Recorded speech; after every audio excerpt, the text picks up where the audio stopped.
Just a short time ago, I spoke to CBS Sports Network analyst Pete Gillen about all the day's action. Duke had all they can handle with UNC Wilmington. UConn was way behind Colorado. They came back. So really tight games. Butler was nip and tuck with Texas Tech. So a lot of exciting games. If you love college basketball, these 2 days, Vlad, are the greatest of the year. Yeah. You got 16 games each day. It's awesome if you like basketball. Did you pick Duke? I picked Duke. Yeah, I get a little nervous, you know. But it's tough for me to pick Duke. I coached at Virginia a long time. Right, when I hear the word Duke, I get purple blotches up and down my arm and my neck. I start hitching and twitching. So I picked them, but, you know, it wasn't my favorite thing to do, but I had to pick them. But you did it. All right. Butler beats Texas Tech. I can never say it. Texas Tech. Right. What'd you think? Well, good job defensively. The guards are very good. They really can shoot from the outside. So they played very well, very smart. Texas Tech has a trouble scoring, so Butler just pulled away with their offense. The one game that everybody seems to have wrong in the CBS newsroom, in our control room, our director, our executive producer, people picking Iona over Iowa State. Did you? I'm guilty. But I'm from Brooklyn, New York. Right. New Rochelle's not too far away. Right. I'm a little bit Irish. It's St. Patty's Day. There's a lot of Irish up at Iona. And if I don't, the board of directors are going to come, shoot me. So a little bit of heat on me. But I know it was a long shot. Unfortunately, they lost, but they had a great year, and they gave it a good battle. Why do you think so many people had them as a long shot to win? Yeah, well, I think Iowa State's from the Big 12, a great league, and Iona's at a good league, but, just Iowa State is bigger and stronger, and have a guy named George Niang, 6'8", tremendous player, one of the best players in the country, and a guy named Monte Morris, a guard, who's one of the best guards in the country, point guard. So the talent is there in Iowa State. Iona was good, but Iowa State's a higher level. Just a little bit better. All right, UConn, Colorado. Yeah. They beat them. Yeah, I picked that right. Yeah. Otherwise, I'd be working a tattoo parlor if I didn't get that one.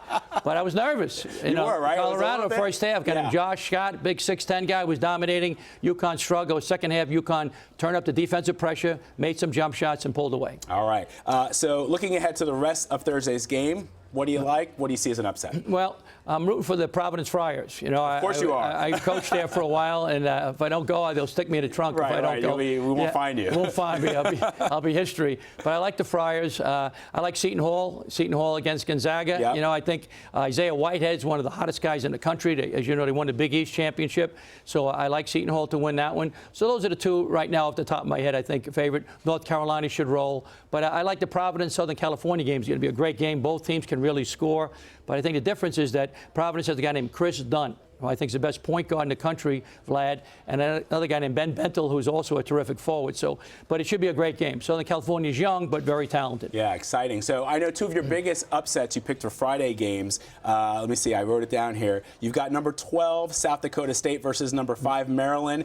How do you think the Jackrabbits pull off the upset against Terrapins? Well, once again, last time I was right, Moby Dick was a minnow, so it's a long time ago. I love that. But they can really shoot the three ball. Maryland is struggling right now. Yeah. Melo Trimble is a great point guard, but he's really shooting poorly.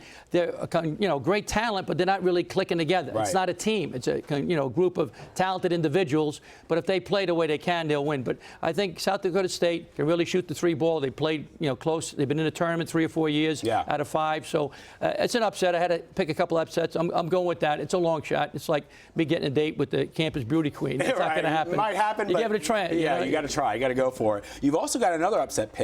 Number 6, Texas, falling to number 11, Northern Iowa. I see a lot of people hook 'em horns on you. They're gonna be no question. But that's kind of a trendy pick because UNI is a very good defensive team. They won like 12 out of 13. They can shoot the three ball very well. They play outstanding defense. It's like the tortoise and the hare.